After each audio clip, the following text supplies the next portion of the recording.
Last Wednesday began like any other day for Captain Xavier Maria Aseyo Ondengo, a Kenya Airways pilot stationed in Mumbai.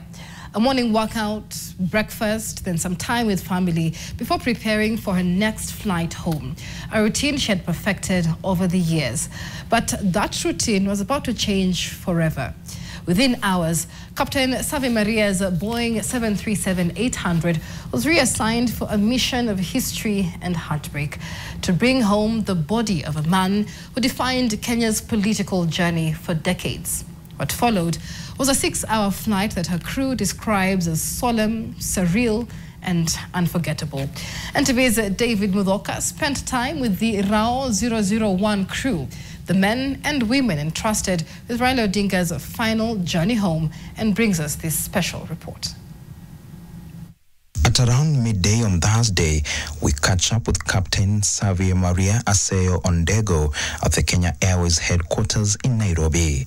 She has just landed from Dubai, but despite her busy schedule, she agrees to speak to us about the events of Wednesday and, more significantly, Thursday last week.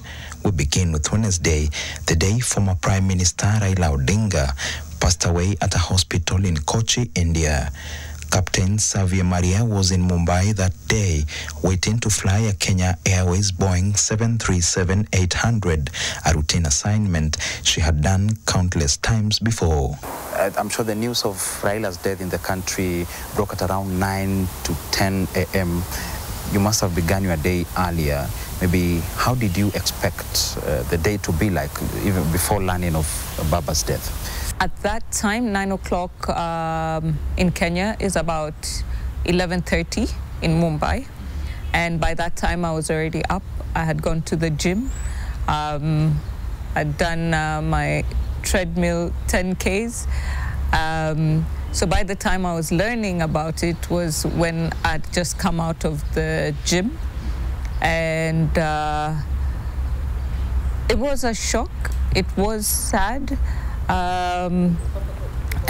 We had a discussion about it on the family group. That's how I heard of the news. And, you know, from there, you know, you think to yourself, oh, you know, I'm maskini, you know, he's gone and life is gone.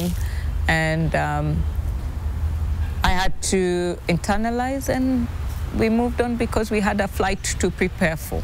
Meanwhile, in Nairobi, Kevin Otiende, an in-flight performance manager at Kenya Airways, was also preparing for a normal day until devastating news filtered through that Raila Amolo Odinga was no more. For sure, we all heard that Baba was not well. I think it's something which had been discussed in the discourse in the media within the Kenyan society for quite some time.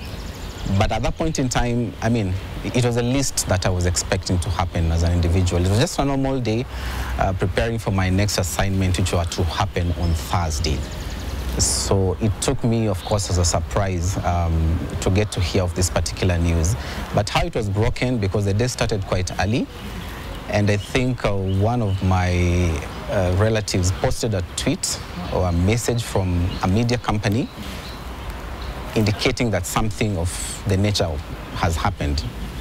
I mean, you only have to wait for official confirmation for you to actually appreciate the fact that this is indeed what has happened. So at that point in time, okay, I really didn't take much into it because I knew if indeed it has happened, then an official communication will have to come. And for me, that's probably what I was waiting for, if indeed, and eventually it came through the president. Yeah. Consequently, a delegation comprising government officials and family members, led by Prime Cabinet Secretary Musalia Mudavadi, is leaving immediately for India to facilitate proper organization in the repatriation of the remains of our brother, the Honorable Raila Odinga. It didn't occur to me that a call would come requesting us to step in and support the team that was going to receive the body. So about 2:30 is when my boss called me and told me In fact, she just wanted to find out if I'm well rested, if I'm around. I didn't know where this was coming from. And then he told me, I'm sure by now you understand what has happened. I said, yes, I understand what has happened. And she expressed to me that in 2 hours' time, I think we need to prepare, you'll be going to Mumbai. Flight KQ202 departed Jomo Kenyatta International Airport at 6:49 p.m., about 2 hours behind schedule, arriving in Mumbai just over 6 hours later. Inside the plane, silence and disbelief filled the cabin. The passengers on board, many of them dignitaries and family members, were still coming to terms with the loss of a man who, even at 80, seemed larger than life. I must say, looking at the magnitude of the issue at hand, of the tragedy, of the loss at hand, we knew for sure this was going to be a very somber flight in terms of the mood, because we had lost a patriot, a son of Kenya, a dignified personality. And the team that was selected just to be part of the advance party to go and repatriate the remains, of course, were family, high government dignitaries. And we knew so well, with the kind of love that the late was known to have within the country. It really broke our hearts, including the dignitaries that we are carrying on that particular day. By the time the plane touched down at Kochi International Airport at 3:11 a.m. Indian Standard Time, Captain Savi Maria, who was to take charge of the return flight, KQ203, was fully aware of the magnitude of the task ahead. At what point did you learn that you will be on KQ203, not even on, you will be the one steering KQ203 from Mumbai to Kenya? I got a message from my boss, Mumbai time, at 5 p.m., about 5 p.m., which would be about 2:30 Kenyan time, 2:30 p.m. Kenyan time, and sent me a message asking me, how are you, how is the crew, just, I know you guys have heard, so, I was like, yeah, we've heard the news, it's really sad. And then the next thing we heard was, yeah, so you're the guys, since you're there in Mumbai, it's your scheduled flight, you're the guys executing this flight. I said, okay, here we go. 3 hours after the plane landed, it lifted off once more, this time with Raila Odinga's body on board under its belly, and with Captain Savi Maria and First Officer Moses Mwangi at the controls. Ladies and gentlemen, this is your captain speaking. With all that was going on, it was more of sequence of events. This needs to be done, then that needs to be done, then this needs to be done. And by the time now we were settling in that we are about to close the doors, and I had to read out this tribute, I had a moment of where no words, I couldn't, there were no words coming out.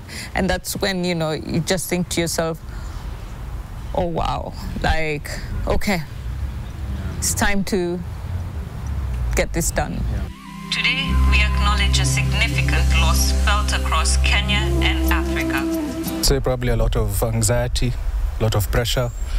Of course, not letting that pressure affect the flight itself. We needed to bring this aircraft back safely to Nairobi, but knowing how important it was quite a lot of pressure, but we still did our job, what we've been trained for, to try and come back safely to Nairobi, and we are glad to see the impact it had as well on everyone. The nearly 6-hour journey that followed was not only emotional, it was historic. Global flight tracker Flightradar24 reported that at one point, more than 58,000 users were tracking KQ203 live, with numbers never dropping below 10,000 throughout the flight, making it the most tracked flight in the world that week. And then history was made again when the aircraft's call sign changed from KQ203 to RAO001 upon entering Kenyan airspace.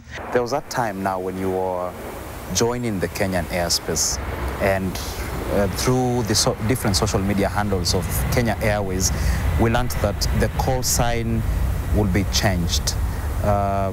Just for the record, we heard that famous female voice read RAO001. Was that you? Yes, that was me. Could you reenact how you did it for us, just in a nutshell? We were approaching the Kenyan airspace, which has a waypoint, Mike Alpha Victor. So it was morning, so I did give a morning call, and I called Nairobi Control. Good morning, RAO001. Nairobi Control, good morning, RAO001. We're now in the Kenyan airspace. The captain called me and gave me a piece of paper. He told me, read this to the passengers. The message clearly said that the flight number has changed from KQ203 to RAO001. RAO001. This is the first time a call sign has been changed in my entire aviation career, mid-flight. How significant was it? Someone would just say it was only 3 letters, 3 numbers. How big a deal is it? No, it's not letters and numbers. It is somebody's essence in which we are trying to show in the airspace. It's like a guard of honor salute. Some of the crew had met Raila in person and even flown him before. Others only knew him through his story, but they all agree that his legacy will endure. I think he was the image of unity, dignity, just bringing people together and just patriotism. His legacy would be him just fighting for the rights for us as Kenyan citizens. We will never forget that he will truly remain in our hearts as a legend. Following that historic flight, Captain Savi Maria became an overnight sensation, her name trending across the country. But she quickly cautions against the growing online frenzy. No, I'd like it known that I have no social media handles. The only social media that is presented out there is done by KQ Media and Comms. A flight that began as routine became a moment of history, a homecoming that united a nation and a journey that those on board will never forget. David Muthoka, NTV, Nairobi.